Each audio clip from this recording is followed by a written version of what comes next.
as we're talking about the cannabis industry in the state of Michigan. I think that everyone, Tammy, is now recognizing that this business is here, it's going to happen, and so how the state adopts this new industry and the jobs that can be created, the tax revenue that can be created, and the many health and wellness benefits that come from the industry, the next few years are going to be very interesting. This is going to be a great discussion, and we can't wait to hear it. You guys take it away. Hi there. I'm Michael Lee, Managing Editor of Crane's Detroit Business. We're going to be talking about growing Michigan's cannabis economy. I am joined today by Michael Elias, who is the CEO of Michigan Pure Med, which is doing business as Common Citizen, and Robin Schneider, the CEO of the Michigan Cannabis Industry Association. As this industry develops, we're going to hit obstacles. What are the most urgent obstacles to overcome for this to grow into an industry that benefits Michigan and its economy? I'll start. Right now, I think our biggest obstacle is the lack of product supply that's available in the regulated market. And I think that Governor Whitmer took the necessary steps to speed up our program and the production with her executive order, creating the new marijuana regulatory agency and charging them with issuing state licenses. Our hope is that they'll be able to issue enough grow licenses and move that along so that our provisioning center members will be well supplied. Yeah. So some of the short-term issues, to your point, I agree wholeheartedly. The long-term issues, today we're at a shortage, tomorrow we're oversupplying the market. And that's my biggest concern, is that as more operators flood the space, that price per pound comes down. And the cost of compliance, it's one of the most expensive startups in the history of mankind. So the idea of maintaining that compliance and maintaining a high-quality product in a mass production scenario is going to require some quality improvement. And so if we're constantly fighting with the gray market and the black market, it'll be very hard to sustain a good quality product, and oversupply will drive black market sales, which is what we're seeing in Oregon. So there's a number of case studies. We don't need to guess. We know that if we don't find a way to restrict in some way without kiboshing the little guy, I think we run the problem of Oregon. From a policy standpoint, how does the government influence that supply? Sure. I think, obviously right now, our provisioning centers are running out of product. Patients are struggling to get access to a adequate variety of product. And so where we're at now, with adult use just around the corner, it feels like we're pretty far away from having an adequate supply. I'm more concerned, obviously, with making sure we have adequate supply now so that patients have access to their medicine, so that when adult use program takes shape, that that there's going to be enough facilities up and running to supply the market demand. And with that being said, in the adult use law, there is a mechanism in there where the department can stop allowing for the expansion of recreational marijuana grows. And so when we get to that time when the market is well supplied, I think that would be up to the department to decide to not allow expansion at that point. So, I mean, some things we can look at, I mean, there's some case studies out in Colorado where we can take some common sense pointers. Right now, operators out there, there's a saturation of operators, but they can still control the price per pound by restricting supply, by making sure that anyone who's producing cannabis must have 80% of their inventory spoken for and sold before they can put another seed in the ground. I mean, so we don't need to find, hardcore policy strategies. We can get to the regulatory space and really try to finesse it a bit so that we can be mindful of just oversupply in the market. Why do we need to regulate that? We don't regulate corn and wheat planting. I mean, what is different about cannabis? Is this a temporary measure and eventually things will even out and it will be a free market business like any other? I mean, we're talking about limiting the number of people who can get into it. Yeah. Do you want to take this? So in my opinion, in about 5 years, I think that the borders will start falling, and my hope is that Michigan businesses will be well regulated and compliant enough to be able to supply other states as well. We're pretty far behind, but we were just in Washington, D.C. Last week lobbying on the banking issue, and there was also a lot of talk about national legalization, which I think is in the near future. And I'm hopeful that Michigan companies will be well positioned to compete when that is an option for them. Yeah. So food and drug are heavily regulated by the FDA at this point. So the idea that when we think of FDA GMP, which is good manufacturing practice, is a significantly important standard when you're talking about developing mass consumption of things that you consume. And right now, we have no regulations. There's not one state in the U.S. that is pushing for GMP regulations on operators like myself. And what you're seeing is a significant number of recalls, and we haven't even started. The industry has barely even started, and we're seeing recalls. So my biggest concern isn't so much to restrict, obviously restricting supply is really important for the sustainability of the industry, but safety is a primary concern. So what I'm asking is for the state of Michigan to start looking at bringing GMP into the cannabis space. The post-mortem assessment of defects, which is our lab testing model today, the sampling techniques are not sufficient to represent what's happening in the batch because you have to destroy samples to actually test it. And so you're not getting a representation of what the batch is, and therefore you cannot essentially take those results and extrapolate them to the rest of the batch. And that's why we're seeing high rates of contamination. So to be proactive, just like the FDA would for food and drug, if it's good enough for food and drug, why wouldn't it be good enough for cannabis? We're talking about a drug that today patients are taking. These patients are already immunocompromised, and we're further compounding the issue by not creating a quality product. And so Common Citizen is building GMP on day one. There's a significant cost to doing that, but we feel that it'll position us not just for the Michigan market to deliver high quality product, but for the national market. And it also, in Michigan, there are very few states that have GMP in cannabis. The only way you can sell to international markets is by being GMP. So that would open the doors to international trade when in fact it does come. And GMP is not something that you can just turn on overnight. There's a culture from a human resource standpoint that needs to be embedded to ensure the safe handling of product. There's the facility implications where the design of the facility plays heavily into contamination and restricting defects in the actual manufacturing process. You mentioned banking. I think it's pretty well known that federal law prohibits banks from dealing with the cannabis industry. How close are we? Where do we stand on some changes of that on the federal level? You said you were in Washington recently. Where So we are making some progress in the banking area. Representative Robbie, for instance, introduced a House resolution about 2 weeks ago asking the Congress to pass the Safe Banking Act. That resolution passed the House of Representatives the following week. Our team went to Washington, D.C. with the National Cannabis Industry Association and our counterparts from other states and did some real hands-on lobbying, asking our Michigan congressmen and women to vote in support of the Safe Banking Act. I do think there's some great progress being made there.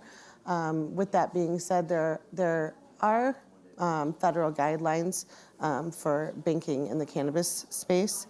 And so there are some banks that are usually credit unions that hire extra staff and actually do the federal reporting.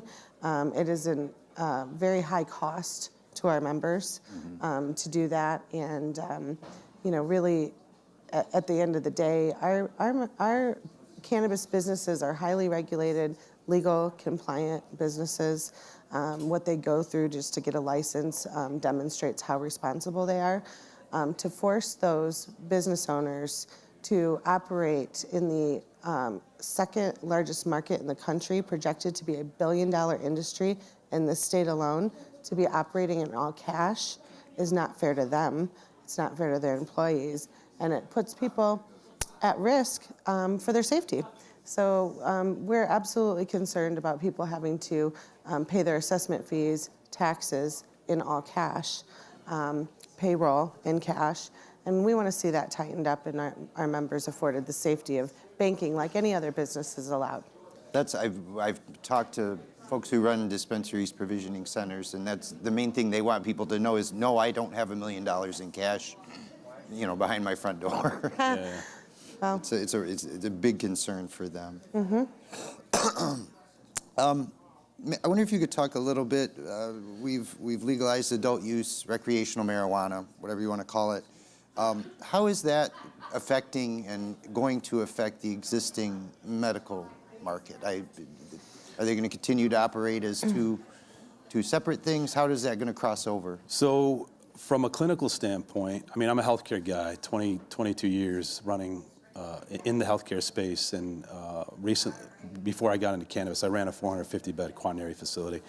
There isn't a lot of evidence-based research that differentiates a rec product from a medicinal product. And yet we're looking at developing two separate regs to do what? I mean, they're both, from a clinical standpoint, from an evidence-based standpoint, are exactly the same.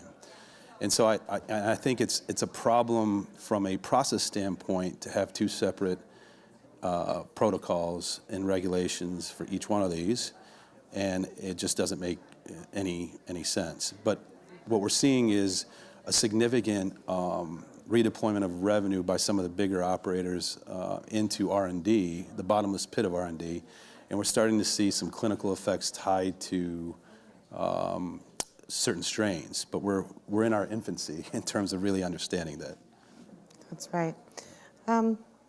As far as how the adult use program will be rolled out, I know that the marijuana regulatory agency is working hard to get those draft rules out, and I'm confident that they will do their best to ensure that we have a smooth transition from our medical program into adult use. One of the things that is in the language of the adult use law is that a medical facility can apply right away when the department makes the applications available. They get to apply right away for their adult use license. For those that haven't already applied and received a medical license, they have to wait another year. And the reason that we did that is because we didn't want the medical operators to lose their investment that they had put in. So we wanted to give them time to secure their adult use licenses so that there would be a smooth transition for their businesses as well. With that being said, I think as we've seen in other states, with tax issues, sometimes there's two separate registers. The 3% excise tax for medical goes away, which we, when we were working on the medical law, did that on purpose because we did not want medicine to have to be taxed.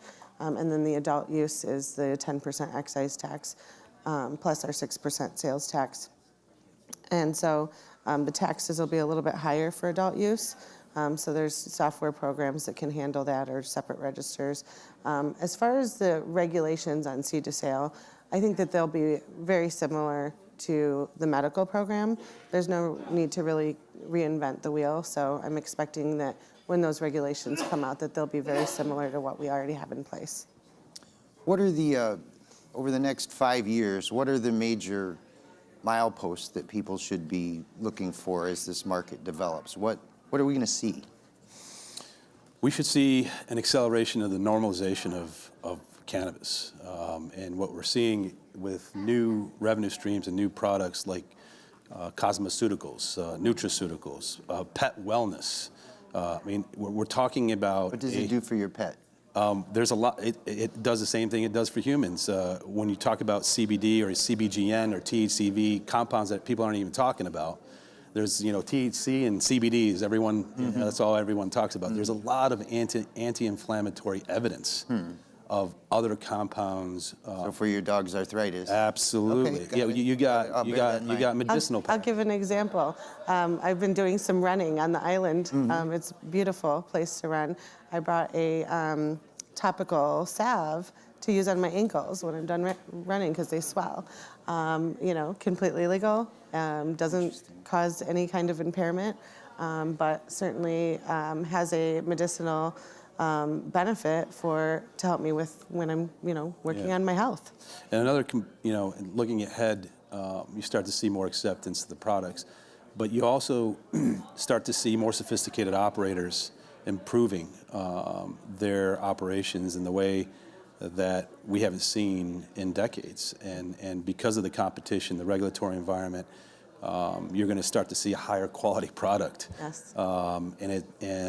This is a manufacturing business, and all the industrial engineering principles apply. And so you'll start to see it look like any other CPG when it comes to branding and marketing, and the idea of bringing horticulture and botanist, and we have pharmacologists, toxicologists on staff. I have biochemists on staff. We got over 400 resources in the next 2 years, and they're highly sophisticated individuals. Jobs, just in Michigan alone, this is a sleeping giant. She talked about, the second biggest market on the medicinal side. It is humongous when you think of the tourists. We have 120 million people that show up to this state every year. That's more than Florida. And when you look at Colorado, they get about 80 million, and they're a $1.6 billion market. 60% of that 80 million drives that 1.6 billion. And so we are seeing tourists showing up, and they have in Michigan, we have reciprocity. So that means if you are a card holder in any other state, we honor that card, and you can buy up to 2.5 ounces. I think that's still the case. So that's a significant, just the medical tourism, I think is going to be something that you see in the next few years.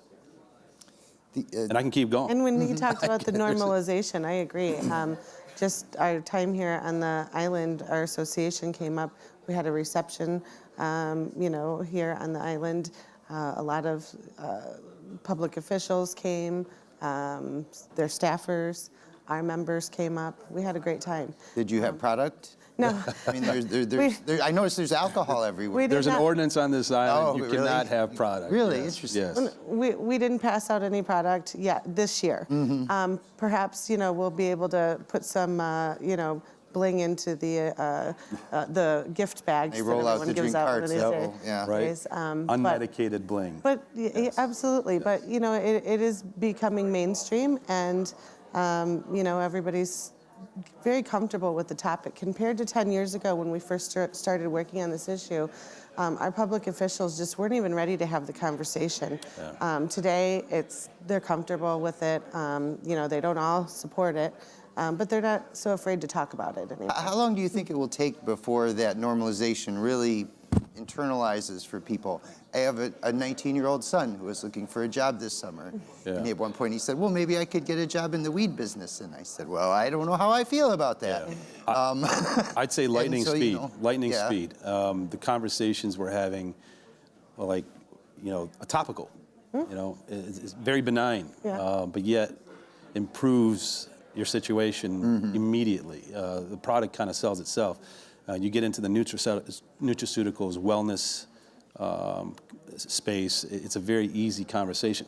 As a healthcare guy, the other thing I want to, and we kind of talked about this before we got on, physicians have been whispering in the ears of patients who have multiple comorbidities, very complicated medical schedules, that cannabis could be an alternative. They have never come out and said it because they're worried about their licenses, but there are a number of physicians who feel strongly about this type of approach. When you think of pharmaceuticals, 77% of all pharmaceuticals have come from botanicals, plants, and the rest come from fungi and bacteria.